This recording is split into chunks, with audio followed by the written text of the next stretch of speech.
إن الحمد لله نحمده ونستعينه ونستغفره ونعوذ بالله من شرور أنفسنا ومن سيئات أعمالنا من يهده الله فلا مضل له ومن يضلل فلا هادي له وأشهد أن لا إله إلا الله وحده لا شريك له وأشهد أن محمدًا عبده ورسوله أما بعد أيها الإخوة Alhamdulillah kita biiznillah dapat menyelesaikan Kitabur Riqaq dalam safar ilmiah, dan pada hari ini kita akan memasuki kitab yang lain. Jadi kitab Sahih Bukhari, yakni di dalam Sahih Bukhari terdapat puluhan kitab, dan kita akan memasuki kitab ke-82. Ya. Dengan judul Kitabul Qadar. Kitab Qadar. Makna qadar adalah takdir. Apa arti takdir secara syar'iyyah atau istilahiyah? Apa? Siapa yang bisa jawab?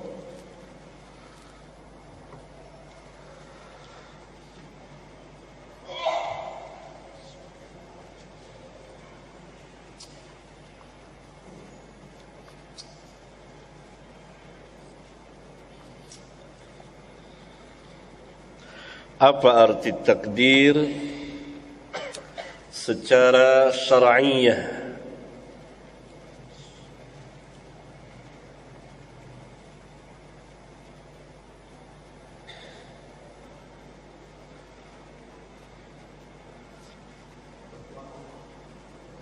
Ya, bahasa ya, secara syar'iyyah.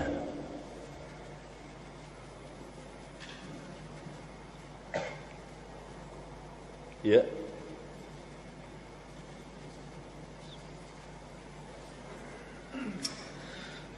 Takdir secara syar'iyyah ma qadarahu Allah fil azal. Ma qadarahu Allah fil azal ay yakuna fi khalqihi. Maknanya apa-apa yang qadarahullah, Allah telah mentakdirkannya fil azal. Makna fil azal? Pada masa yang lampau, pada masa yang lalu. Ayyakuna, yang akan terjadi, fi khalqihi, pada makhluknya. Itu takdir. Yani apa-apa yang Allah telah tentukan, tetapkan di masa lalu, di masa yang lampau, yang akan terjadi pada makhluknya. Itu takdir. Takdir dengan qada sama tidak?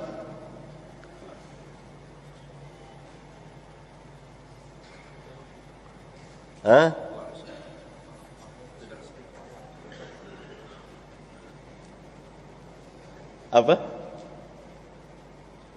La ba'sa ikhwan, ini majelis ilmu. Kita utarakan, salah enggak apa-apa. Ini orang belajar. Semua kita belajar. Saya, antum belajar. yakni takdir dan qada dari satu sisi sama. Kalau dia berpisah artinya sama. Yakni kalau disebut takdir termasuk qada. Kalau disebut qada termasuk takdir. Kalau berpisah artinya sama. Kalau bersama artinya beda. Paham? Itu kaidahnya. Seperti Islam dan iman. Kalau berpisah artinya sama. Islam itu iman, iman itu Islam. Seperti inna ad-dina 'indallahil Islam. Tapi kalau bersama-sama bersatu, iman lain, Islam lain. Dalilnya hadis Jibril alaihi salam. Nabi sallallahu alaihi wasallam bertanya tentang iman kan? Antu amina billahi la akhirih. Ditanya tentang Islam, antashhada, beda. Ya, kalau bersama beda. Kalau berpisah sama. Gitu. Demikian juga takdir dengan qada. Kalau berpisah sendiri-sendiri artinya sama. Takdir ya qada, qada ya takdir. Tapi kalau disebut takdir disebut juga qada bersama, maka takdir lain tadi takdir. Qada pelaksanaan dari takdir itu sendiri. Ma qada Allah bihi atau ma qada bihi Allah, ma qada bihi Allah fi khalqihi min ijadin atau i'damin atau taghyirin.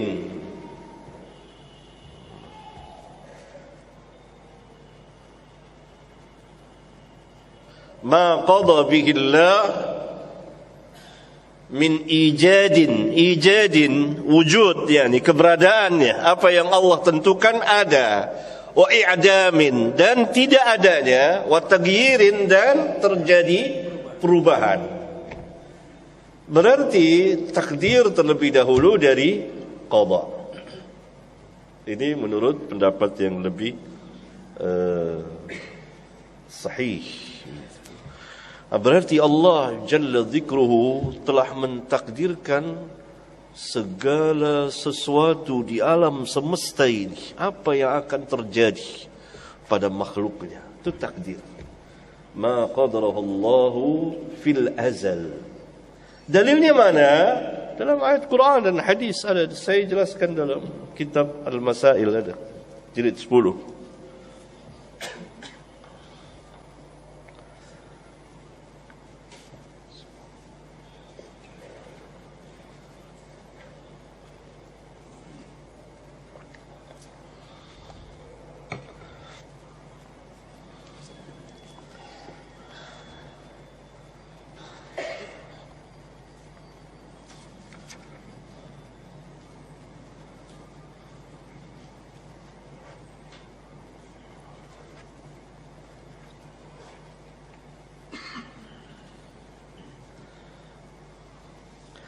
An Abdullah bin Amr bin al-As radhiyallahu anhuma qala sami'tu Rasulullah sallallahu alaihi wasallam yaqul. Dari Abdullah bin Amr bin As radhiyallahu anhuma qala, dia berkata, aku pernah mendengar Rasulullah sallallahu alaihi wasallam bersabda, kataballahu maqadiral khalaiqi qabla an yakhluqa as-samawati wal ard bi 50,000 sanatin. Ya. Allah telah menulis ya maqadir, takdir, ketetapan dan ketentuan al-khalaiq, makhluk qabla, sebelum ay yakhluqas samawati wal ard, sebelum Allah menciptakan langit dan bumi, bi khamsina alfa sanatin, 50.000 tahun sebelum Allah menciptakan langit dan bumi, Allah Subhanahu wa taala telah memerintahkan al-qalam. Dan kemudian Allah ciptakan al-qalam dan perintahkan al-qalam untuk menulis takdir makhluk. Dan terdapat di mana? Di Lauhul Mahfuz. Qala wa kana arshuhu 'alal ma'. Dan arsy-Nya ketika itu berada di atas air. Ini menunjukkan berdasarkan hadis ini bahwa al-arsy makhluk pertama yang Allah Jalla wa Ala ciptakan. Karena Nabi SAW mengatakan, kataballahu maqadir al-khalaiqi qabla an yakhluqa as-samawati wal ard bi 50,000 sanatin. Kemudian beliau mengatakan, qala wa kana arshuhu 'alal ma'. Dan arsy-Nya ketika itu telah ada, berada di atas air. Ya. Dan qalam yang diperintah untuk menulis belum ada. Karena diciptakannya qalam untuk menulis takdir makhluk.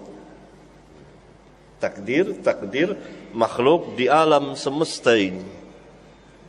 Dan itu setelah terjadinya penciptaan sebelum 50.000 tahun sebelum kejadian langit dan bumi. Ini hadis sahih riwayat al-Imam Muslim. Imam Muslim.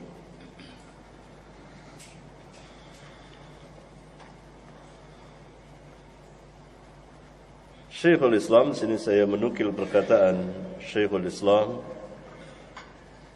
Ibn Taimiyah rahimahullah ta'ala mengatakan, sesungguhnya Allah telah menentukan semua takdir sebelum penciptaan langit dan bumi, ketika arsy telah ada di atas air.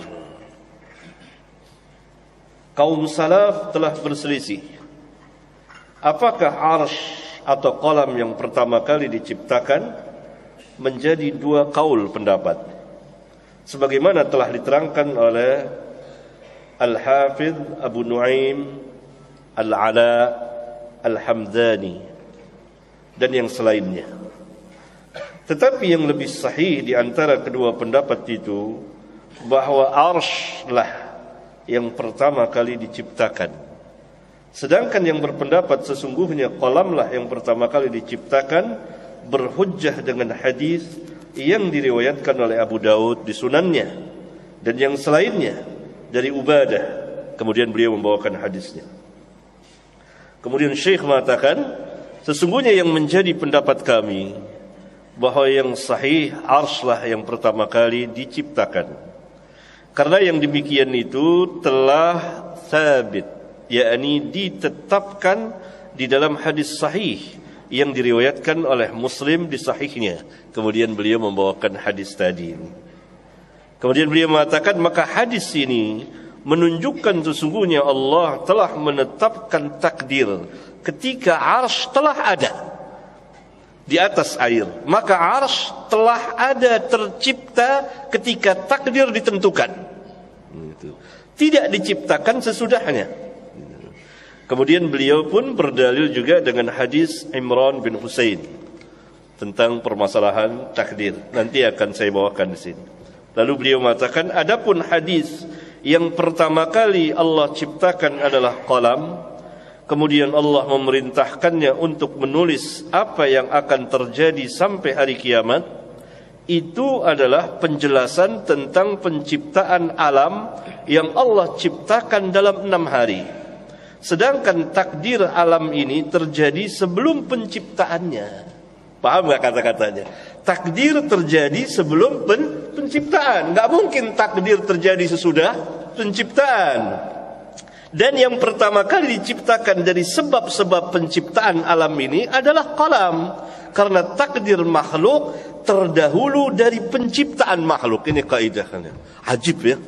Zaki, cerdas sekali Syekhul Islam ini. Gitu, ya. Ya ini lihat kalian. Takdir makhluk terdahulu dari penciptaan makhluk. Dan ketika Syekh mengatakan, kemudian Allah menulis apa yang akan terjadi, penjelasan tentang ciptaan 6 hari. Sedangkan takdir alam ini terjadi sebelum penciptaan. Dan yang pertama kali diciptakan dari sebab-sebab penciptaan alam adalah al-qalam. Sedangkan arsy telah ada, tercipta ketika takdir ditentukan. Iya, tidak diciptakan sesudahnya. Oleh karena itu beliau memilih pendapat itu lebih sahih.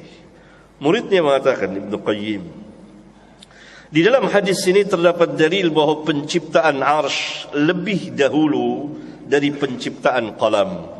Dan inilah yang lebih sahih dari dua pendapat ulama yang berselisih dalam masalah ini. Berdasarkan apa yang telah diriwayatkan Abu Daud di sunannya, kemudian beliau membawakannya, kemudian beliau mengatakan, penulisan qalam terhadap takdir adalah pada saat qalam diciptakan. Itu dia. Untuk menulis takdir berdasarkan apa yang telah diriwayatkan oleh Ahmad, kemudian dibawakan lagi hadis lain. Kemudian muridnya lagi Al-Hafidz Ibn Katsir juga mengatakan mereka telah berselisih apa yang pertama kali Allah ciptakan. Sebagian dari mereka Allah telah menciptakan qalam sebelum segala sesuatunya. Madhab inilah yang telah dipilih oleh Ibnu Jarir dan Ibnul Jauzi dan yang selain dari keduanya. Mereka berhujjah dengan hadis riwayat Al-Imam Ahmad dan Abu Daud dan Tirmidzi dari Ubadah bin Samit dan seterusnya. Kemudian beliau mengatakan, sedangkan yang menjadi madhabnya jumhur, sebagaimana telah dinukil oleh Al-Hafidz Abul Ala Al-Hamzani dan yang selainnya, bahwa arsy telah diciptakan sebelum itu, sebagaimana telah ditunjuki oleh hadis riwayat Muslim di sahihnya. Tadi saya bacakan hadis Abdullah bin Amr. Kemudian Al-Hafidz Ibn Katsir mengatakan, mereka mengatakan maka takdir ini penulisannya oleh qalam. Ya, takdir itu yang Allah takdir ditulis oleh qalam. Maka hadis ini, hadis Abdullah bin Amr bin As, menunjukkan bahwa yang demikian itu terjadi sesudah penciptaan arsy. Maka telah kuatlah hujjah bahwa arsy lebih dahulu diciptakan dari qalam yang menulis semua takdir ini sebagaimana madhab jumhur. Kemudian ini hadis qalam. An Ibn Abbas annahu kana yuhaddits anna Rasulullah sallallahu alaihi wasallam qala inna awwala shay'in khalaqahu Allah al-qalam fa'amarahu fakataba kulla shay'in. Dari Ibnu Abbas bahwasanya dia telah menceritakan sesungguhnya Rasulullah sallallahu alaihi wasallam bersabda, sesungguhnya sesuatu yang pertama kali diciptakan Allah adalah qalam, pena. Kemudian Allah memerintahkannya menulis takdir segala sesuatunya. Maka qalam, pena menulis segala sesuatu itu. Gitu. Enggak, arsy telah ada terlebih dahulu. Telah ada sebelum ini. Kan tadi dijelaskan itu. Perkataan Syekhul Islam bagus sekali. Hadis ini menunjukkan sesungguhnya Allah telah menetapkan takdir ketika arsy telah ada di atas air. Maka arsy telah ada tercipta ketika takdir ditentukan, tidak diciptakan sesudahnya. Berarti dinisbahkan qalam pertama kali di alam semesta ketika Allah perintahkan untuk menulis takdir. Dan wa kana arsyuhu 'alal ma'. Ya.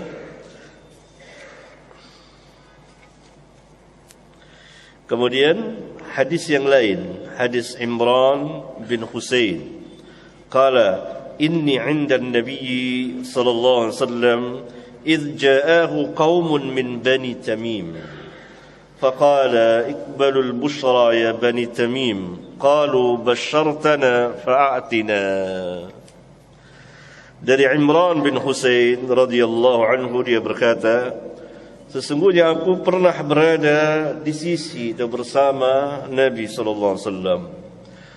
Tiba-tiba atau ketika atau saat datang kaum dari Bani Tamim. Lalu datanglah satu kaum dari Bani Tamim. Maka Nabi sallallahu alaihi wasallam bersabda kepada mereka, "Wahai Bani Tamim, terimalah kabar gembira ini." Qalu, Bani Tamim menjawab, "Basyartana fa'atina." Engkau telah memberikan kabar gembira kepada kami, sekarang berikanlah kepada kami hak kami, bagian zakat. Nabi sallallahu alaihi wasallam kurang senang dengan jawaban Bani Tamim. Kabar gembira yang dimaksud adalah barang siapa yang masuk Islam, maka sesungguhnya dia telah selamat dari kekekalan di neraka, yakni kalau dia masuk neraka. Kemudian selanjutnya tertib balasan sesuai dengan amalnya, kecuali kalau Allah memaafkannya. Wajah Nabi mendengar jawaban Bani Tamim berubah. Yakni beliau tidak menyukai jawaban seperti itu, yang menunjukkan bahwa Bani Tamim tidak terlalu bersemangat untuk tafaqquh fid din. Itu intinya. Menuntut ilmu agama dan bertanya kepada beliau tentang tauhid dan seterusnya. Yang Nabi SAW mau itu semangat tafaqquh fid din, bertanya kepada beliau tentang tauhid dan seterusnya. Semuanya adalah kemaslahatan dunia dan akhirat. Tetapi mereka lebih bersemangat dengan harta benda dunia. Meskipun demikian tidak berarti Bani Tamim telah menolak Islam. Tidak. Mereka tidak menolak Islam. Mereka menerima Islam sebagaimana perkataan mereka, engkau telah memberi kabar gembira kepada kami. Tetapi keadaan mereka sebagaimana telah diterangkan di atas, hal inilah yang membuat Rasulullah SAW tidak menyukai jawaban mereka itu. Demikian keterangan sebagian ulama yang saya sadur di sini.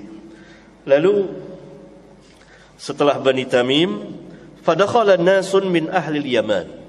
Sekarang masuk orang-orang Yaman menemui Nabi. Nabi berkata seperti tadi, terima kabar gembira. Maka wahai ahlul Yaman, idza lam yaqbalha Banu Tamim, terima busyra ini, kabar gembira, ketika Bani Tamim tidak mau menerimanya. Qalu qabilna, kami menerimanya. Ini keutamaan ahlul Yaman pada zaman dahulu. Ji'naka linatafaqqaha fid din. Ini dia asyahid. Kami datang kepadamu untuk tafaqquh fid din, belajar agama. Walinas'alaka an awwali hadzal amri ma kana. Dan kami akan bertanya kepadamu tentang urusan ini, keadaan ini di alam semesta ini, apa yang terjadi pertama kali, dan kami akan bertanya kepadamu tentang awal urusan ini, apa yang telah terjadi. Ini jawaban Nabi, lihat, perhatikan. Qala, beliau menjawab, kana Allahu wa lam yakun syai'un qablahu. Lihat itu.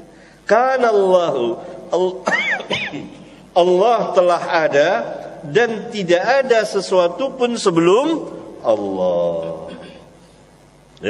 Allah telah ada dan tidak ada sesuatu pun juga yang sebelumnya, yang sebelum Allah. Kemudian Nabi mengatakan, wa kana arshuhu 'alal ma'.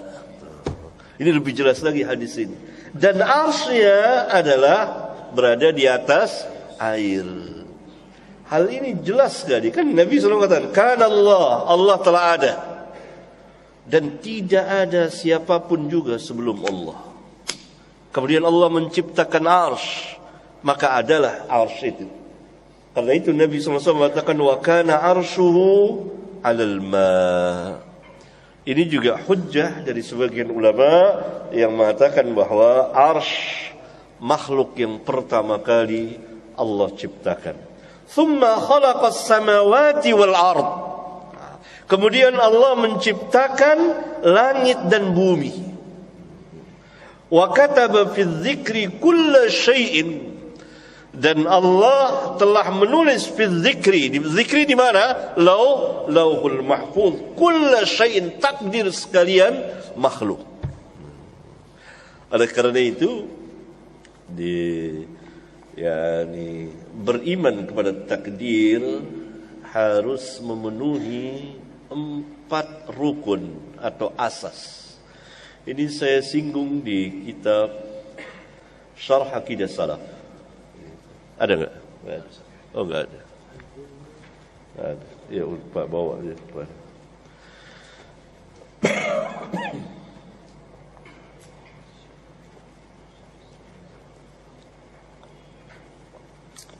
Apa 4 rukun atau 4 asas dalam mengimani takdir? Dan tidak beriman kita kepada takdir kecuali kita mengimani 4 perkara ini. Pertama, ilmu Allah. Ilmu Allah Jalla Dzikruhu. Apa maknanya? Allah mengetahui apa yang akan, yang telah, yang sedang, yang akan, segala apa yang akan terjadi. Tidak ada satupun yang tersembunyi dari ilmu Allah. Karena itu Allah menamakan dirinya apa? Al-Alim, Al-Khabir. Ilmu Allah. Semuanya berada di dalam pengetahuan Allah, baik yang berkaitan dengan perbuatan Allah sendiri maupun yang berkaitan dengan perbuatan makhluk. Yang kedua, kitabah, penulisan takdir. Tadi telah saya bacakan hadisnya, 2 buah hadis, hadis Abdullah bin Amr dan hadis Imran bin Husain. Wa kataba fi dzikri kulla syai'in, bahwa segala sesuatu takdir, segala sesuatu yang akan terjadi telah ditakdirkan Allah 50.000 tahun sebelum Allah menciptakan langit dan bumi. Ditulis. Siapa yang nulis? Qalam. Allah menciptakan qalam untuk menulis di Lauhul Mahfuz. Semuanya, sekecil apapun, terus takdir. Yang ketiga apa? Apa? Masyiatullah. Apa maknanya? Apa maknanya? Segala sesuatu yang terjadi sesuai dengan kehendak Allah. Tidak mungkin terjadi sesuatu di luar kehendak Allah. Semua berjalan dengan iradah dan masyiatullah. Diamnya, bergeraknya, jatuhnya daun, gugurnya, semuanya di alam semesta ini bergerak, diam, bergerak, hidup, mati, semuanya masyiatullah, dengan kehendak Allah. Yani ada masyiatullah, ada iman, ada kufur, ada kebaikan, ada kejahatan, semuanya dengan masyiatullah. Kemudian yang keempat apa? Al-khalq. Apa maknanya? Apa maknanya? Allah yang menciptakan seluruh perbuatan hamba ini. Mana dalilnya?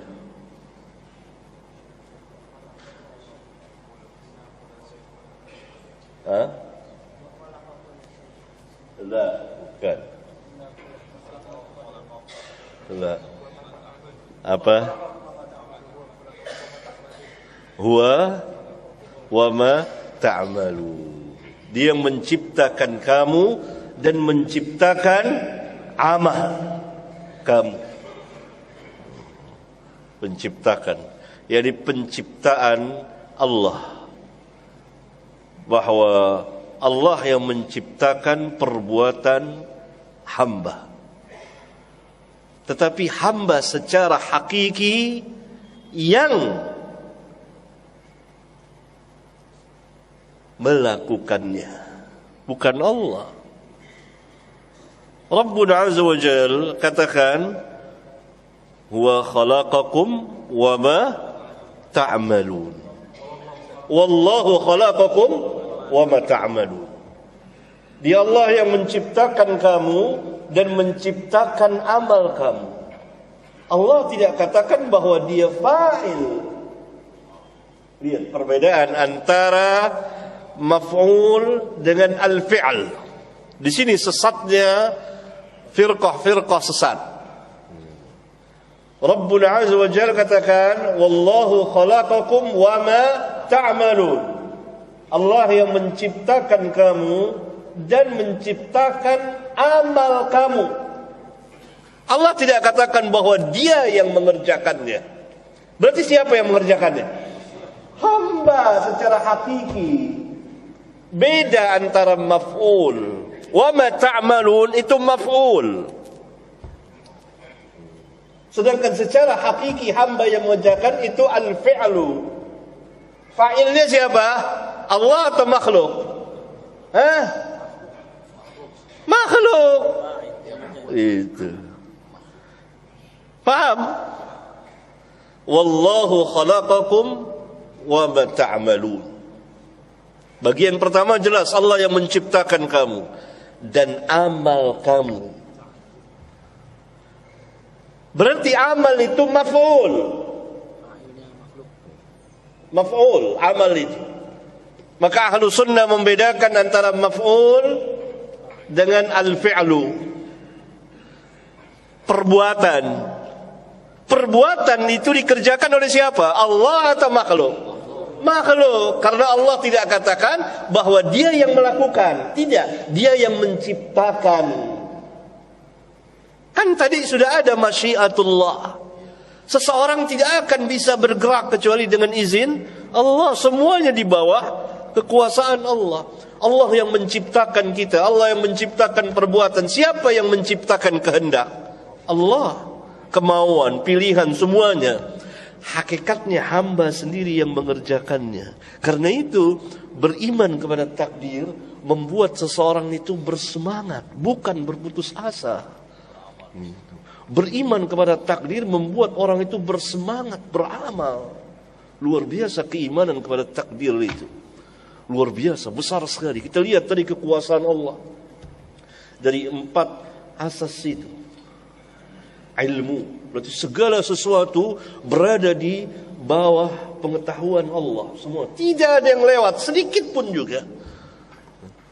Baik secara mujmal maupun tafsil. Ilmu Allah itu. Karena itu Allah mengulang-ulang menyebut namanya Al-Alim, Al-Alim, Al-Alim, Al-Alim. Di sini kesesatannya para ahli filsafat yang mengatakan bahwa Allah hanya mengetahui secara global, juz'iyahnya tidak, bagian-bagian terkecilnya tidak. Sesat. Allah mengetahui segala sesuatunya. Maka itu keimanan kepada takdir harus kita meyakini ilmu Allah. Harus kita meyakini bahwa segala sesuatu Allah telah catat, tentukan. Dan segala sesuatu berjalan, bergerak, diam, bergerak dan lain sebagainya dengan kehendak Allah. Dan perbuatan hamba diciptakan oleh Allah. Tetapi hamba sendiri yang fa'il, yang mengerjakannya. Dan itu mempunyai bekas. Oleh karena itu tersesatlah madhab siapa? Qadariyah. Di mana letak kesesatan mereka?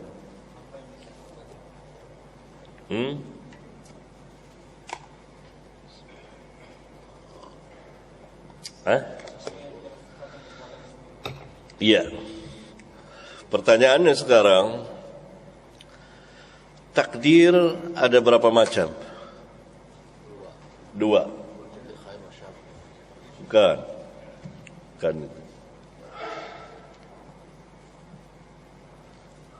Ada takdir apa dan takdir apa? Kauniyah, qadariyah, khalqiyah, dan takdir apa? Syar'iyah, amriyah, diniyah. Apa yang dimaksud dengan takdir kauniyah?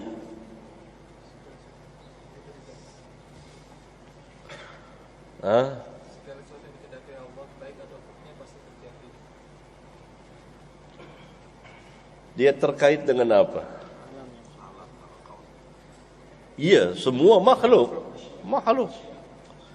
Dia terkait dengan masyiah, kan iradah. Iradah Allah ada dua dalam Al-Quran. Iradah kauniyah, iradah syar'iyah. Iradah kauniyah, iradah syar'iyah. Iradah kauniyah, Allah telah tentukan segala sesuatu di alam semesta ini. Apa yang akan terjadi? Yang Allah tentukan. Ini bisa Allah cintai, bisa juga Allah tidak cintai. Karena ini terkait dengan khalq, penciptaan, bukan dengan amr. Berarti bisa Allah cintai, bisa juga Allah tidak cintai. Ketika Allah ciptakan iblis, Allah tidak cintai iblis, tapi yang menciptakan adalah Allah. Yang menciptakan kekufuran siapa? Allah. Allah tidak cintai kufur itu. Yang menciptakan maksiat siapa? Allah. Allah tidak mencintai maksiat itu. Berarti takdir kauniyah, baik itu dicintai Allah atau tidak dicintai Allah, baik itu diredai Allah atau tidak diredai Allah. Ada kalanya dicintai Allah, seperti Allah menciptakan Abu Bakar As-Siddiq, menciptakan para nabi dan rasul, menciptakan keimanan, menciptakan amal taat. Allah mencintai dan meredainya. Nah, ini makna khairihi wa syarrihi. Takdir kauniyah pasti terjadi. Ini yang diingkari oleh mazhab Qadariyah Mu'tazilah. Takdir kauniyah, yakni tidak ada campur tangan Allah, semua perbuatan dari hamba. Dia ingin bebas, ingin menafikan, sebab nanti Allah dikatakan zalim. Dia tidak tahu, miskin tentang takdir ini. Karena ketetapan penciptaan Allah berbeda dengan apa yang disandarkan kepada Allah berupa kebaikan. Kejahatan tidak disandarkan oleh Allah. Allah menciptakan iblis, iblis jahat. Tapi perbuatan jahat iblis disandarkan kepada Allah tidak? Tidak.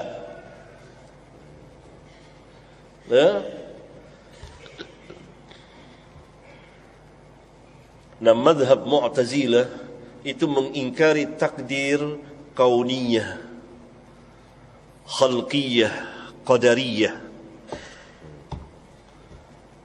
Takdir kauniyah di alam semesta ini, Allah yang menciptakan segala sesuatu. Allah menciptakan kebaikan, menciptakan kejahatan, menciptakan iman, menciptakan kekufuran, semuanya. Takdir Allah telah tetapkan.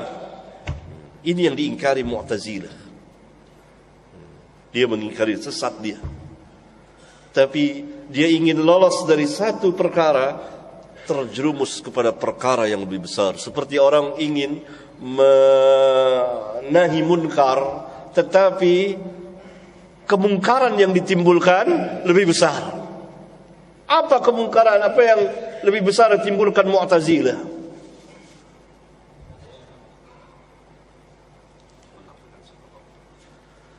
Kehendak Allah dapat dikalahkan oleh kehendak makhluk.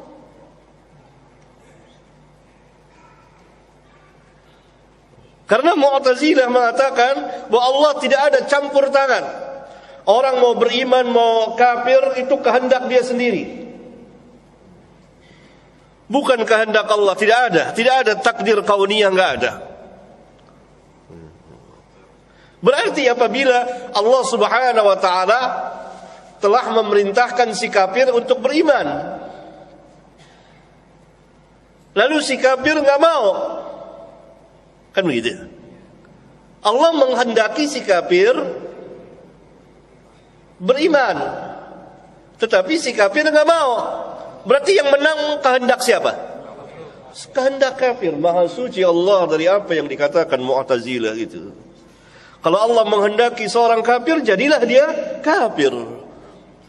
Allah menyesatkan siapa yang Allah kehendaki, menunjuki siapa yang Allah kehendaki. Itu makna ayat takdir kauniyah di situ. Siapa yang menghendaki kekafiran si Fir'aun?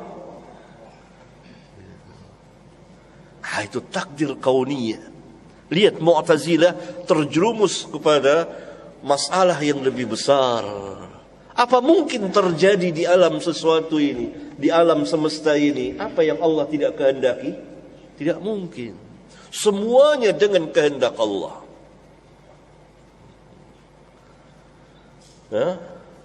Mu'tazilah berarti gulu, melampaui batas dalam takdir syar'iyah dan menafikan takdir kauniyah.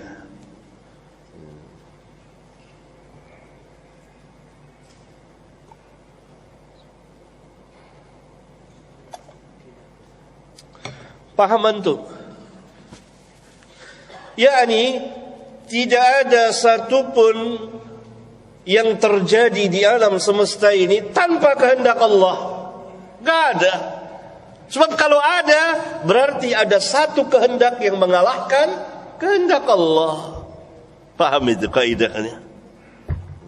Kalau kita paham ini, selamat kita tentang takdir. Takdir itu besar sekali, masukkan salah satu rukun keiman. Dan diulang oleh Nabi, wa an tu'mina bil qadari khairihi wa syarrihi.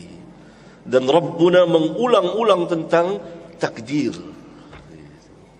Dan tersesat karenanya beberapa firqah sesat.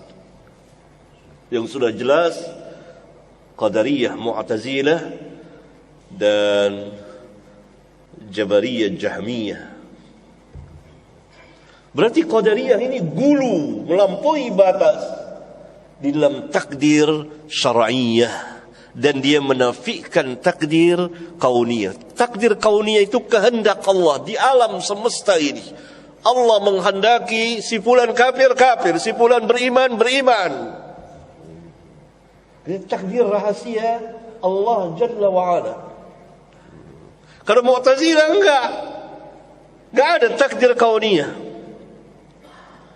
Allah memerintahkan manusia untuk iman. Dia tidak mau beriman. Ya. Nah itu yang tidak maunya itu, dia tidak mau, berarti mengalahkan kehendak Allah. Berhadapan dengan kehendak Allah. Paham itu ya? Terjerumus kepada masalah yang lebih besar lagi. Karena kita harus meyakini bahwa tidak akan terjadi di alam semesta ini tanpa kehendak Allah. Kalau ada sesuatu terjadi tanpa kehendak Allah, berarti kehendak Allah telah dikalahkan oleh kehendak makhluk. Mustahil. Kan tadi asas yang ketiga, masyiatullah, takdir kauniyah. Nah, Mu'tazilah menafikan. Takdir yang kedua, takdir syar'iyah, diniyah, amriyah. Kalau takdir kauniyah di alam semesta ini, qadariyah, takdir Allah, khalqiyah, ciptaan Allah. Takdir diniyah, agama, syar'iyah, berarti terkait dengan mahabbah dan ridha. Takdir kauniyah pasti terjadi. Takdir syar'iyah bisa terjadi, bisa juga tidak. Kecuali kalau terkait dengan takdir kauniyah. Takdir syar'iyah, perintah Allah Jadi beda. Takdir kauniyah itu penciptaan. Takdir syar'iyah itu perintah. Kita takdir kauniyah, qadariyah, khalqiyah. Takdir syar'iyah, diniyah, amriyah. Nah, beda takdir ini perintah-perintah Allah. Ada yang menjalani, ada yang tidak menjalani. Karena hamba punya hak untuk memilih. Tidak ada paksaan. Nanti kita akan baca hadisnya. Tidak jabr. Gitu. Tetapi taisir, kemudahan. Beda antara paksa dengan kemudahan. Allah mudahkan, beda dengan Allah paksa.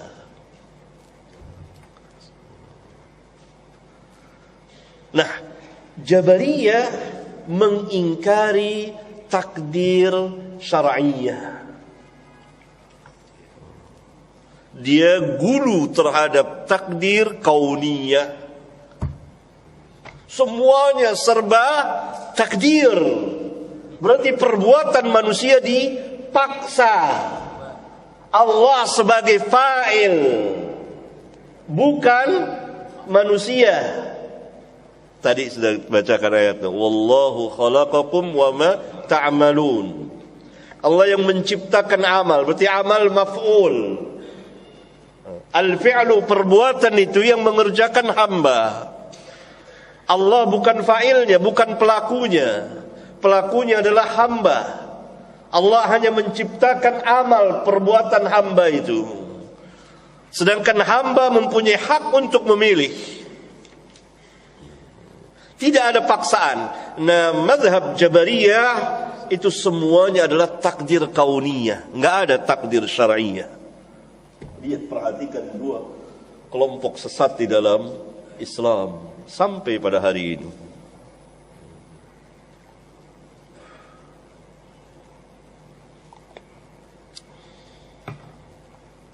Ahlus sunnah mengimani takdir kauniyah, mengimani takdir syar'iyah. Kalau takdir syar'iyah ini takdir diniyah, perintah-perintah Allah terkait dengan mahabbah dan keridhaan Allah Jalla wa'ala. Terkait dengan mahabbah dan keridhaan Allah Jalla wa'ala. Bisa terjadi, bisa juga tidak. Bisa terjadi, bisa juga tidak. Kecuali kalau terkait dengan takdir kauniyah, pasti akan terjadi. Tidak dapat tidak. Kalau Allah telah tetapkan fulan kafir, kafir. Gak ada yang sanggup. Lihat contoh Abu Lahab. Kafir seumur hidupnya. Takdir kauniyah bersama dengan takdir syar'iyah. Takdir syar'iyahnya dari perbuatan Abu Lahab itu menolak al-iman. Maka tidak ada yang bisa mengalahkan kehendak Allah di alam semesta ini. Alangkah sesatnya Mu'tazilah itu. Tapi lebih sesat lagi Jahmiyah. Karena kesesatan menolak takdir syar'iyah lebih sesat dari menolak takdir kauniyah. Berarti Jahmiyah itu lebih sesat dari Mu'tazilah itu sendiri. Mu'tazilah ta'zim, mengagungkan takdir syar'iyah, mengagungkan perintah dan larangan Allah, tetapi dia menolak takdir kauniyah. Jahmiyah itu menolak perintah dan larangan Allah, semuanya dimasukkan ke dalam takdir kauniyah. Berarti menghilangkan hikmah Allah mengutus para nabi dan rasul, menghilangkan hikmah Allah memerintah dan melarang, menghilangkan hikmah adanya surga dan neraka, adanya pahala dan dosa, ya, adanya kebahagiaan dan seterusnya, ditolak semuanya karena yang ada adalah perbuatan Allah semata. Semuanya kita dipaksa. Ini kesesatan lebih sesat dari Mu'tazilah. Ahlus sunnah beriman kepada keduanya. Selamat ahlus sunnah. Selamat, ya? Ya, ini Jahmiyah beragam. Ada yang dikufurkan, yang tidak. Asy'ariyah terpengaruh dengan Jahmiyah. Jahmiyah dalam masalah takdir ada dua. Kata ulama, yang tengah-tengah ini Asy'ari, Abul Hasan al-Asy'ari rahimahullah ta'ala. Dan yang gulu ini Jahmiyahnya Jahm Safwan. Asy'ariyah mengimani takdir kauniyah, mengimani takdir syar'iyah, dan mengatakan bahwa perbuatan hamba diciptakan oleh Allah Jalla dzikruhu, tetapi tidak ada bekasnya sama sekali. Ini adalah mazhab Jahmiyah. Ahlus sunnah mengatakan perbuatan hamba diciptakan oleh Allah dan hamba yang melakukannya dan berbekas, ada asar. Asy'ariyah mengatakan tidak ada asar sama sekali, karena itu tidak masuk di akal. Oleh karena itu Mu'tazilah mengolok-olok Asy'ariyah. Kan antara Asy'ariyah dengan Mu'tazilah Qadariyah itu berseteru sampai hari ini. Kata Mu'tazilah, ada 3 orang yang tidak masuk di akal omongannya. Salah satunya Abul Hasan al-Asy'ari. Tidak masuk di akal. Dia katakan bahwa perbuatan hamba diciptakan oleh Allah, hamba yang mengusahakannya, tapi tidak ada manfaatnya sama sekali, tidak punya bekas. Tidak punya bekas itu tidak berarti. Ini tidak masuk di akal. Dan para uqala dari para ulama juga mengatakan tidak masuk di akal perkataan ini. Bagaimana dia yang mengerjakan kok tidak ada faedahnya sama sekali? Kalau orang beramal ada faedah tidak? Ada. Itu maknanya ta'thir, asar. Ahlus sunnah mengatakan perbuatan hamba diciptakan oleh Allah. Allah yang menciptakan kehendaknya, Allah yang menciptakan perbuatan itu. Yakni maf'ul. Adapun al-fi'lu, perbuatan itu dikerjakan oleh hamba. Ahlus sunnah membedakan antara maf'ul dengan al-fi'l dan fa'il. Dan kemudian membekas, ada athar, bermanfaat. Asy'ariyah mengatakan tidak. Maka ini sama dengan Jahmiyah. Karena itu sebagian ulama membagi Jahmiyah dalam masalah takdir 2. Yang tengah-tengah, yang agak moderat, Asy'ariyah, Abul Hasan al-Asy'ari, Jahmiyahnya, ya, dan Jahmiyah yang gulu. Sampai pada hari ini orang-orang Asy'ariyah seperti itu. Asy'ariyah seperti itu. Maka selamatlah ahlus sunnah. Itu keagungan manhaj ahlus sunnah wal jamaah. Dia mengimani seluruhnya, syar'iyahnya, kauniyahnya, dan perbuatan hamba diciptakan oleh Allah. Allah katakan ya Allah yang menciptakan, tapi yang mengerjakan siapa? Hamba. Dan itu disaksikan sendiri oleh hamba. Dan ahlus sunnah juga mengimani takdir kauniyah, bahwa tidak akan terjadi di alam semesta ini tanpa kehendak Allah.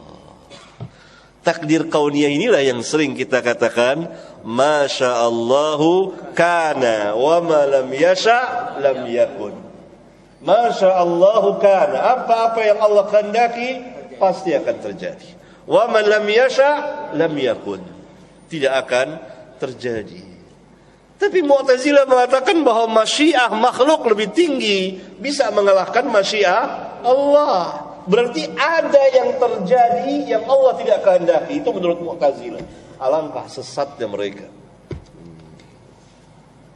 Keimanan kita tidak akan terjadi segala sesuatu tanpa masyiatullah.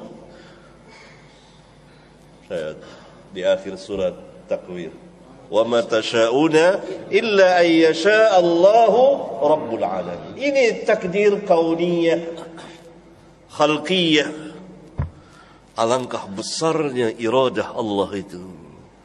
Kita tahu ini semakin kita membesarkan Allah, semakin mengagungkan Allah. Allah lah yang maha kuasa dan kita tidak punya kekuasaan. Dan semakin kita memperdalam takdir, maka semakin bersemangat kita beramal. Karena ada takdir syar'iyah, perintah Allah. Dan ada pahala dan dosa, ada surga dan neraka. Dan kita yakin Allah Maha Adil. Allah tidak akan menzalimi hambanya. Karena itu para sahabat ridwanullah alaihim jami'an, ketika mereka dijelaskan tentang permasalahan takdir oleh Nabi, maka mereka mengatakan al-jad idzan. Sekarang kami al-jad. Bersemangat mereka itu. Karena kan Allah tidak tulis di paha kita begitu keluar neraka, stempel Jahannam, stempel surga. Enggak ada yang tahu, rahasia. Karena itu para sahabat berlumba-lumba. Dan nanti Allah akan memberikan kemudahan. Berarti ikhwan, kita beredar dari satu takdir ke takdir yang lain. Benarlah apa yang dikatakan Umar bin Khattab, dan pernah kita bahas hadisnya ketika Abu Ubaidah bin Jarrah mengatakan ketika Umar waktu itu, ma'ruf hadisnya, antum ingat kan? Masalah ta'un. Umar perintahkan untuk kembali. Abu Ubaidah mengatakan, afiraran min qadarillah. Apakah kita lari dari takdir Allah? Faqala Umar, maka Umar mengatakan, lau ghayruka qalaha ya Abu Ubaidah. Kalau sekiranya bukan engkau yang mengatakannya wahai Abu Ubaidah, yakni maknanya tentu saya sudah sakiti. Gitu. Ini menunjukkan memelihara, menghormati orang-orang besar. Karena Abu Ubaidah salah satu dari 10 orang yang dijamin masuk surga, dan satu tabaqah dengan Umar bin Khattab. Gitu. Ya. Kalau bukanmu yang mengucapkan, maka ya, kerjakan. Naam, kata Umar, nafirru min qadarillah ila qadarillah. Nafirru min qadarillah ila qadarillah. Kita lari dari takdir Allah kepada takdir Allah yang lain. Berarti beredar terus kita melalui takdir Allah. Kauniyahnya syar'iyah, kauniyah syar'iyah, kauniyah syar'iyah. Karena tidak ada satupun yang luput dari masyiatullah. Alangkah besarnya Allah. Jadi apa kita? Kecil. Maka tunduklah hati kita. Berhina dirilah kita kepada Allah. Memohon apa? Hidayah. Karena itu Nabi mengajarkan apa? Ya muqallibal qulub, tsabbit qalbi wa qulubana ala dinik. Ya Allahumma musarrifal qulub, sarrif qulubana ala ta'atik. Karena Allah yang membalik-balikan hati manusia. Lihat keagungan dan ketinggian takdir Allah itu. Alangkah besarnya Rabbul Alamin. Antum asyaddu khalqan amis sama. Begitu sombongnya manusia itu. Ya? Saya kira paham ya. Sedikit ya. Sedikit. Kita baca bab pertama. Al-Imam membawakan 2 buah hadis. Hadis yang pertama, hadis nomor 6594. Mana dia? Oh. Taban kan.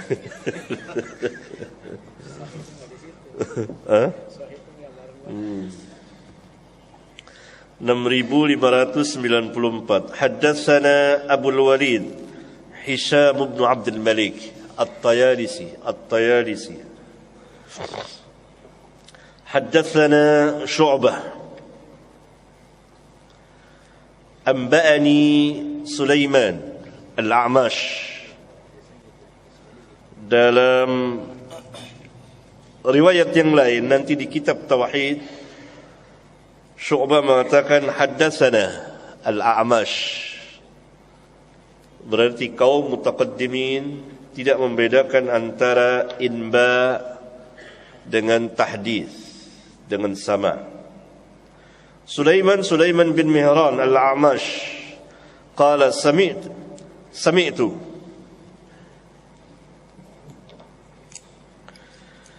Zaid bin Wahb an Abdullah yani Ibnu Mas'ud. Al-Imam rahimahullah ta'ala meriwayatkan bi isnadihi, dengan sanadnya. Ikhwan, bukan hadis kalau tidak ada sanad. Tidak boleh kita terima hadis tanpa sanad. Sanad itu telah tertuang di riwayat-riwayat para imam. Karena itu kalau ada hadis yang beredar dan tidak ada yang meriwayatkannya, siapa yang meriwayatkannya, tidak boleh kita terima. Pertama, kalau ada yang meriwayatkannya, maka harus diketahui bagaimana kedudukan hadis tersebut, sah atau tidak. Kalau belum tahu, jangan dibawakan, berbahaya. Hadis harus ada sanad.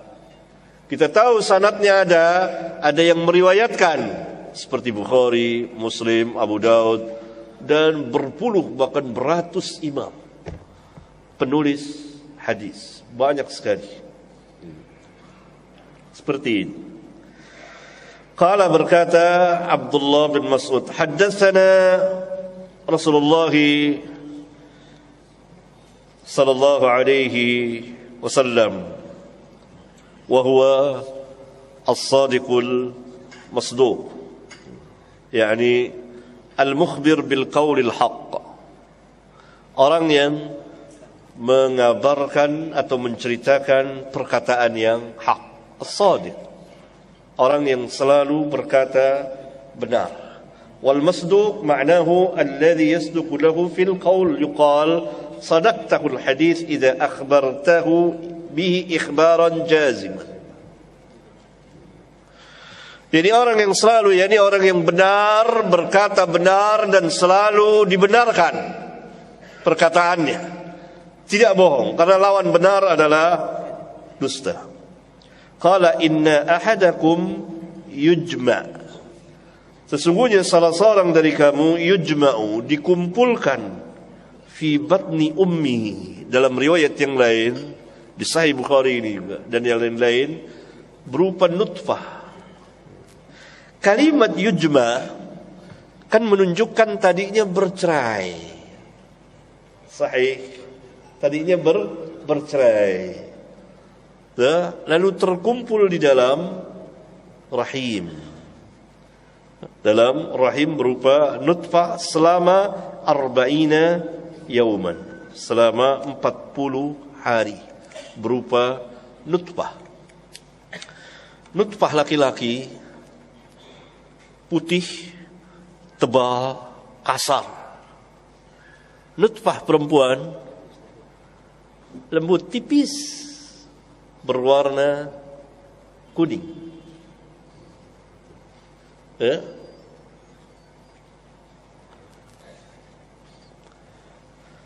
Nutfah laki bertemu dengan nutfah perempuan. Nutfah laki cerai tadinya dikumpulkan apabila kan salah satu saja yang masuk ke dalam rahim.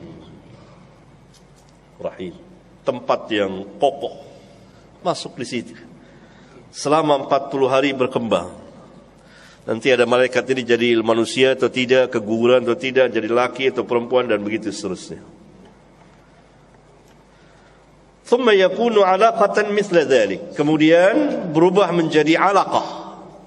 Alaqah sesuatu yang tergantung, darah, biasa diterjemahkan segumpal darah.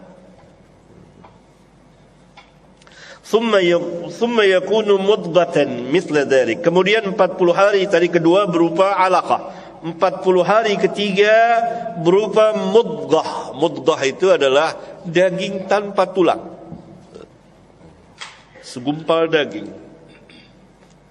Itu sudah kelihatannya terbentuk. Ya, berarti ini 40 hari ketiga. 40 hari ketiga. Dalam Al-Quran lebih diperinci kejadian manusia itu. Ada di beberapa tempat. Pertama dalam surat Al-Mu'minun.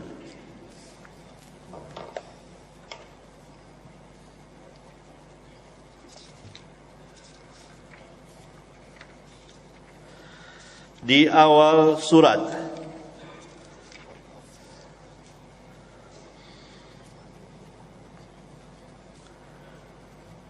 وَلَقَدْ خَلَقْنَا الْإِنسَانَ مِنْ سُلَالَةٍ مِنْ طِينٍ.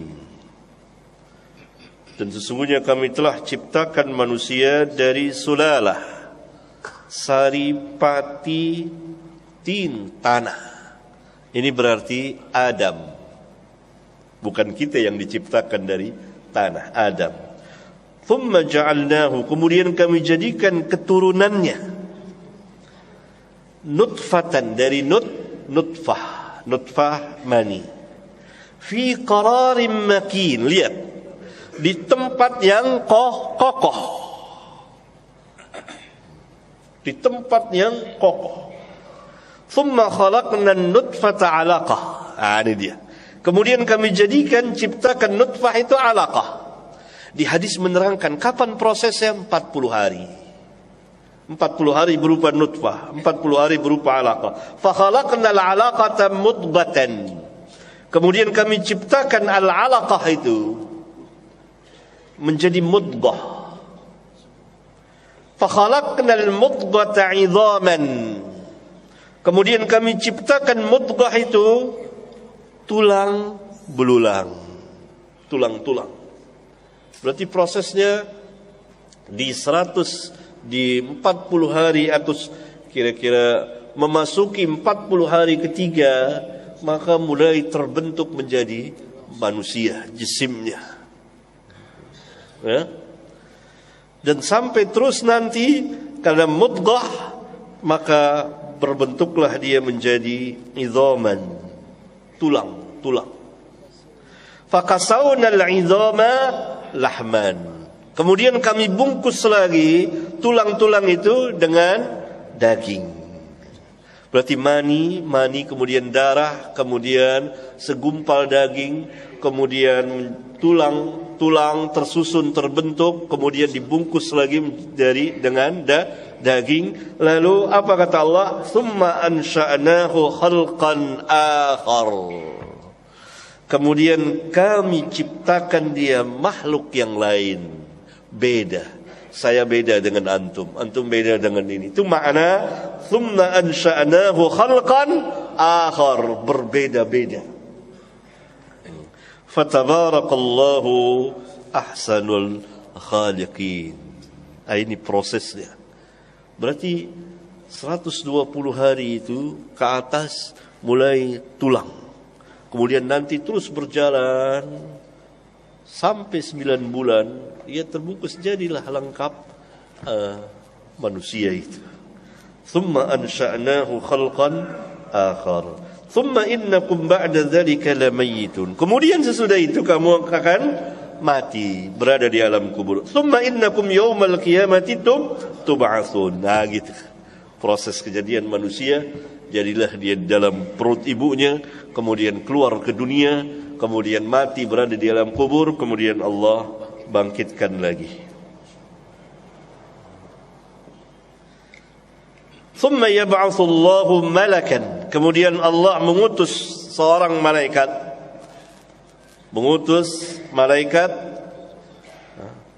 Fayu'maru bi'arba'in.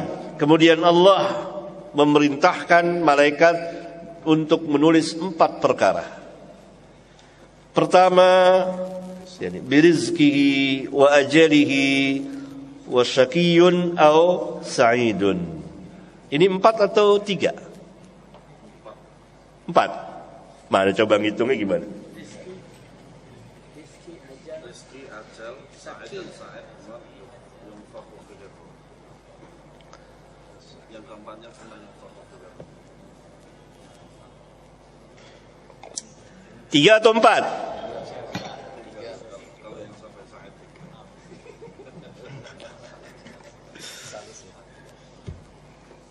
3 atau 4? Hah? Hah? Keempatnya apa? Kan Nabi bilang 4. Mesti ada 4 dong kalau di 3. Yang keempatnya adalah amalnya. Tidak di sini diringkas. Di riwayat yang lain wa amaluhu. Itu menjadi hujjah dalil seperti yang kita bahas barusan tadi, bahwa Allah menciptakan amal hamba. Dan bahwa amal itu telah diketahui berada dalam ilmu Allah. Dicatat pertama rizkinya. Rizkinya. Ulama mengatakan dengan kita mengetahui ini, maka tentu kita menjadi qanaah pertama. Kedua, tidak tamak terhadap dunia. Yang ketiga, ini tidak menghalangi kita untuk bekerja, berusaha. Iya kan? Kerja, berusaha. Karena itu kehidupan para sahabat begitu tahu ini enak dia. Rizkinya. Yang kedua ajalnya. Kan dicatat oleh rizkinya sekian. Ajalnya sekian puluh tahun atau kurang atau lebih, begitulah. Yang ketiga wasaqiyun au sa'idun. Ini takdir apa? Kauniyah. Jadi orang celaka atau jadi orang berbahagia, yakni ahlun nar atau ahlul jannah.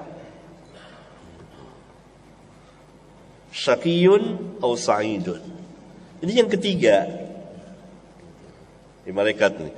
Ini apa ya Allah? Syaqi, sa'id. Syaqi, sa'id. Kita semua sudah tercatat ini. Ditentukan. Namun ini rahasia Allah Jalla Dzikruhu. Yang keempat amalnya dalam riwayat yang lain. Kemudian thumma yunfakhu fihi ruh. Kemudian ditiuplah ruh, hiduplah dia. Oleh karena itu, apabila keguguran di usia 4 bulan, 4 bulan, maka dia nifas di usia. Apabila seorang wanita keguguran di usia 4 bulan ke atas, 120 hari ke atas, maka berlakulah hukum nifas. Berlakulah hukum nifas. Sebagian ulama mengatakan sebelum 120 hari, apabila keguguran di usia memasuki 40 yang ketiga dan sudah terbentuk jasadnya, kepala, tangan, kaki terbentuk, maka dia pun nifas, walaupun belum ditiupkan ruh. Ya. Dan menggugurkan kandungan seusia ini berarti pembunuhan. Bagaimana yang sebelumnya? Tentu kezaliman, penganiayaan terhadap makhluk janin. Dan Islam yang pertama kali melarangnya. Fawallahi, maka demi Allah, inna ahadakum awir rajul la ya'malu bi'amali ahli an-nar hatta ma yakunu bainahu wa bainaha ghairu ba'in aw dhira'. Kalimat ba'in aw dhira' keraguan dari sebagian rawi. Yang tepat adalah dhira'. Demi Allah, sesungguhnya salah seorang dari kamu, sungguh dia beramal dengan amal ahlun nar di dalam hidupnya ini. Amalnya amal ahlun nar. Hatta sehingga jarak antara dia dengan neraka hanya sejengkal. Hanya sejengkal. fayasbiqu alaihil kitab, lalu didahului oleh catatan kitabnya di Lauhul Mahfuz, takdir kauniyahnya. Fayamalu bi'amali ahlil jannah, lalu berubahlah hidupnya dan dia beramal dengan amal ahlul jannah. Fayadkhuluha, lalu dia masuk ke jannah. Karena yang dilihat dari perjalanan manusia apa? Al-khawatim. Nanti ada bab tersendiri, al-imam. Dan itu kita saksikan dengan mata kepala kita. Seperti itu kehidupan manusia itu. Ada kalanya wa innar rajula la ya'malu bi'amali ahli al-jannah hatta ma yakunu bainahu wa bainaha ghayru dhira' aw dhira'aini, yang tepat adalah dhira'. Fayasbiqu alaihi al-kitab fayamalu bi'amali ahli an-nar fayadkhuluha. Sebaliknya, dalam hidupnya seseorang itu beramal dengan amal ahlul jannah, tiba-tiba di akhirnya berubah, dia beramal dengan amal ahlun nar. Kita lihat ada orang yang murtad, sudah puluhan tahun murtad sampai akhir hayatnya. Shadaqa Rasulullah sallallahu alaihi wasallam. Ada yang puluhan tahun kafir, tahu-tahu dia hidayah, masuk Islam, dan dia akhiri hidupnya dengan keislamannya, karena tidak tahu akhir perjalanan manusia, tidak tahu. Ya. Nah, ini hadis yang pertama. Hadis yang kedua, hadis nomor 6595. حدثنا سليمان بن حرب حدثنا حماد يعني ابن زيد حماد بن زيد عن عبيد الله بن أبي بكر بن أنس عن أنس بن مالك رضي الله عنه عن النبي صلى الله عليه وسلم قال. Al-Imam rahimahullah ta'ala meriwayatkan dengan sanadnya sampai kepada Anas bin Malik radhiyallahu anhu dari Nabi sallallahu alaihi wasallam, qala, beliau bersabda, waqqalallahu birrahim malakan fayaqul, Allah mewakilkan satu malaikat atau seorang malaikat di rahim. Fayaqul, lalu malaikat itu berkata, ay Rabbi, nutfah, wahai Rabbku, ini nutfah, ini air mani. Ay Rabbi, alaqah, wahai Rabbku, ini alaqah. Ay Rabbi, mudghah, wahai Rabbku, ini mudghah. Yani jadi apa nih? Begitu. Fa'idha aradallahu, lihat iradah Allah lagi, takdir kauniyah lagi. Fa'idha aradallah ay yaqdiya khalqaha qala ay Rabbi dzakarun am unsa. Apabila Allah menghendaki untuk mentakdirkan makhluknya, yakni menjadikan dia makhluk hidup, tidak keguguran, maka malaikat berkata, laki atau perempuan,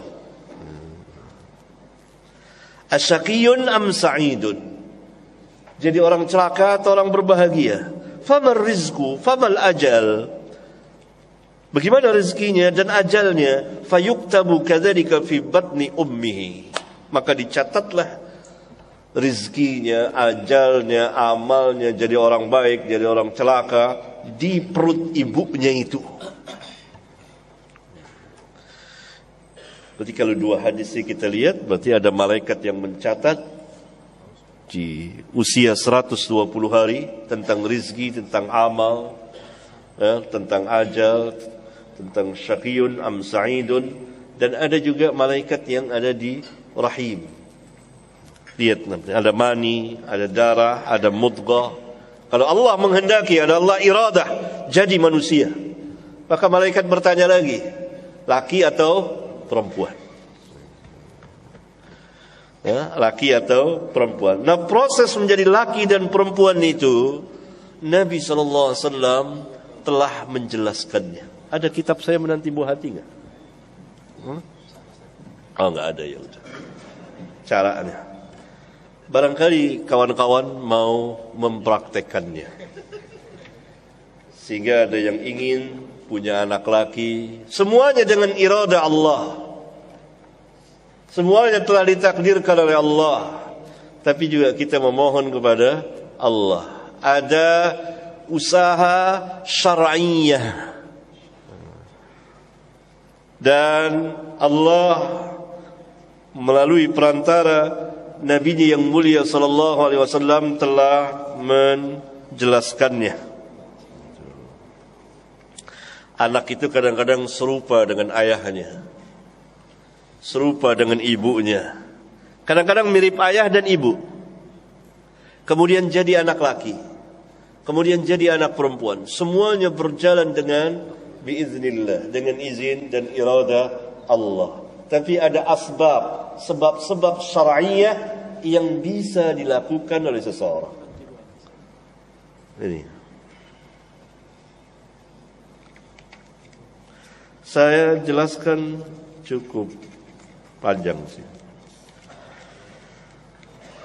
Ya.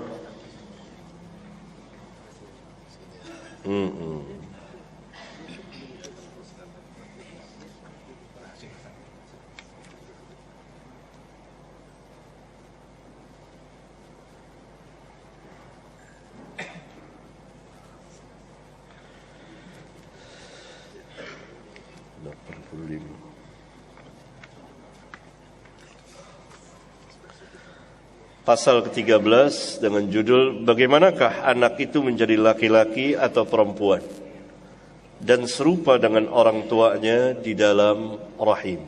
Bagaimana? Ini saya jelaskan. Pertama bawakan ayat Al-Quran, ayat-ayat Al-Quran bahwa Allah semua yang menciptakan. Allah yang memberikan anak laki-laki, anak perempuan, ya, dan seterusnya semuanya. Kepunyaan Allah lah kerajaan langit dan bumi. Dia menciptakan apa yang Ia kehendaki. Ia berikan kepada siapa yang Ia kehendaki anak-anak perempuan. Lihat semuanya kehendak. Dan Ia berikan kepada siapa yang Ia kehendaki anak laki-laki, atau Ia berikan kepada siapa yang Ia kehendaki anak laki-laki dan perempuan. Dan Ia jadikan kepada siapa yang Ia kehendaki mandul. Sesungguhnya Ia maha mengetahui dan maha berkuasa. Ini lafaznya sudah saya bawakan sebelum itu. Berarti ada yang diberikan anak laki-laki saja, anak perempuan enggak. Ada yang anak perempuan saja, laki tidak. Ada yang sepasang, ada laki ada perempuan. Yang keempat tidak diberikan sama sekali, mandul. Sepanjang hayatnya dia tidak pernah mendengar suara tangis bayi di rumahnya. Dalam ayat yang lain, huwallazi yusawwirukum fil arham. Allah yang mentaswir kamu, membentuk rupa kamu di dalam rahim. Kaifa yasha. Kaifa yasha. Ini takdir syar'iyah atau kauniyah? Kauniyah. Terkait dengan masyiatullah. La ilaha illa huwal azizul hakim. Ya? Iya. Oh iya. Iya, boleh.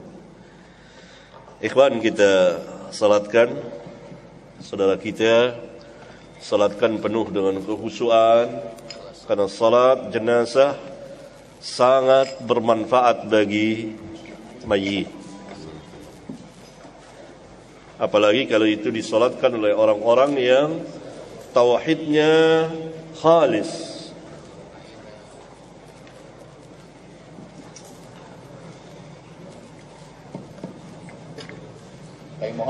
Kopi kan, habis ini kopi sih jam. Amal masih ngopi.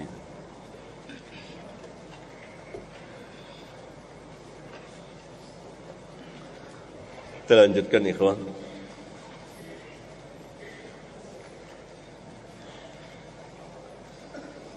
Ya ayyuhal insanu ma gharraka bi rabbikal karim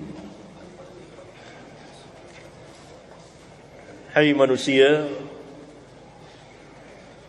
ma gharraka bi rabbikal karim. Apa yang menipumu, yakni membuat engkau tertipu sehingga engkau kufur dan maksiat kepada Rabbmu yang maha mulia, yang Al-Karim, yang maha agung, maha besar, yang alladzi khalaqaka fasawwaka fa'adalak. Ada 3 yang telah menciptakanmu. Pertama. Yang kedua, fasawwaka, menyempurnakan kejadianmu. Alangkah sempurnanya manusia itu. Yang ketiga, fa'adalak, dan menjadikan susunan tubuhmu seimbang. Tangan lebih pendek dari kaki, tidak seperti sebagian hewan, tangannya lebih panjang dari kakinya. Kemudian hidung di sini, kemudian susunannya bagus sekali. Ada alis di sini, kan manfaatnya besar nih.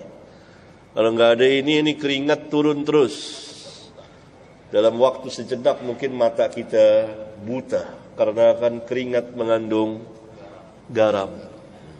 Ada bulu mata sini, ya. Kemudian hidung begini, lubangnya di sini. Kalau sini lubangnya, gitu, habis kita. Dan sangat indah sekali. Ini makna fa'adala, susunannya rapi, bagus. Fi ayyi suratin ma syaa rakkaba, dalam bentuk apa saja yang dia kehendaki, dia menyusun tubuhmu. Ini takdir kauniyah terkait dengan masyiatullah. Lihat firman Allah, fi ayyi suratin ma syaa, dalam bentuk rupa apa saja yang Allah mau. Kalau Allah mau jadikan bentukmu bentuk kera, bisa. Ada 2 tafsiran. Bentuk rupa yang lain berbeda antara satu manusia dengan manusia yang lainnya. Yani Allah Subhanahu wa taala telah sebut di sini salah satu dari namanya yang mulia. Apa nama Allah? Al-Karim. Al-Karim maksudnya Allah yang sifatnya maha mulia tidak patut dihadapkan dengan kekufuran dan perbuatan buruk. Allah itu namanya Al-Karim, kok dilawan dengan kekufuran? Yang seharusnya kamu sujud dan tunduk kepada Allah yang telah menciptakan kamu dengan sebagus-bagus kejadian. Terus di sini beberapa ayat Al-Quran saya membawakannya. Juga ada ayat Al-Quran, huwallahul khaliqul bari'ul musawwir. Ada 3. Huwallah, dia Allah yang menciptakan, yang mengadakan, yang membentuk rupa. Al-Khaliq, yang menciptakan, yakni yang kuasa menciptakan. Al-Bari, yang mengadakan dan menampakkan sesuatu yang diciptakan. Ini dia ciptaannya. Ya. Tidaklah setiap yang sanggup menciptakan sesuatu itu sanggup juga menjadikan adanya ciptaan itu. Dan yang memperlihatkannya, akan tetapi Allah Tabaraka wa Ta'ala yang maha pencipta segala sesuatu dan maha juga mewujudkan ciptaannya. Al-Musawwir, yang membentuk rupa, sehingga satu manusia lahir ke dunia berbeda dan tidak sama dengan manusia yang lain dalam bentuk dan rupa. Akan tetapi dengan hikmah, kebijaksanaan Allah, bentuk rupa manusia yang akan lahir dengan izin Allah masih berada di perut ibunya serupa atau mirip, imma mirip dengan bapaknya dan keluarga bapaknya, atau mirip dengan ibunya dan keluarga ibunya. Keserupaan ini mengandung hikmah yang dalam sekali agar status anak tersebut jelas dan terang siapa bapaknya. Sebab kalau kemiripan itu tidak ada, akan timbul kecurigaan suami kepada istrinya. Anak siapa sebenarnya yang dikandung dan dilahirkan istrinya itu? Apakah anak dia asli anak dari sulbinya atau anak orang lain? Oleh karena itu Nabi SAW ketika menghukum dua orang dalam hukum li'an, seorang suami menuduh istrinya berzina tapi tidak mempunyai bukti dan istrinya itu sudah mengandung, Nabi katakan, lihat, kalau dia serupa dengan suaminya maka anak dia, perempuan itu benar. Tapi kalau dia serupa, anak yang akan lahir itu serupa dengan orang yang dituduhkan suami bahwa istrinya berzina sama si fulan, maka istrinya bohong, suaminya benar. Ternyata suaminya benar, istrinya yang bohong. Anak itu serupa. Dijelaskan sama Nabi, kalau anak itu lahir pahanya montok gini, matanya kayak pakai celak. Ini ada jelaskan di sini, saya bawakan hadisnya tapi terlalu panjang ya. Nah, kemudian Nabi SAW menyebutkan, membawakan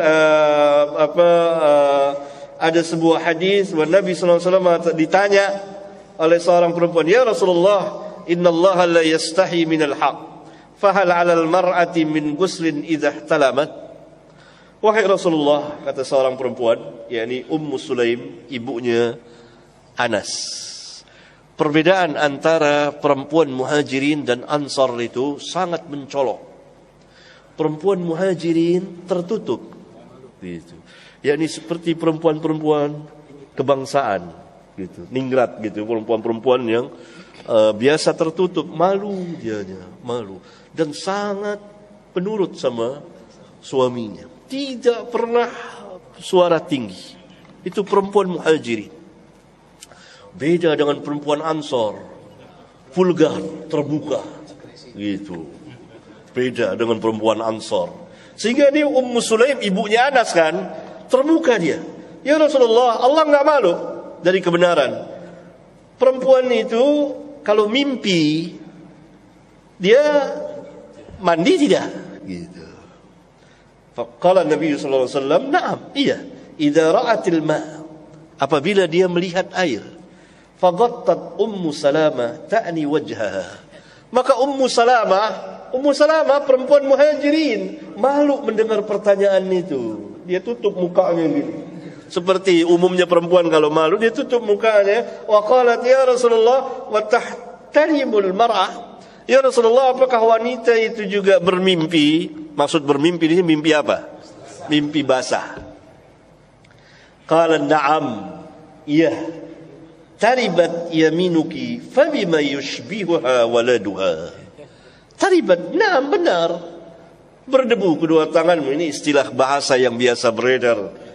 Bagaimana anak itu bisa serupa dengan ibunya dan bapaknya kalau dia tidak ada maninya? Perempuan itu pasti ada mani.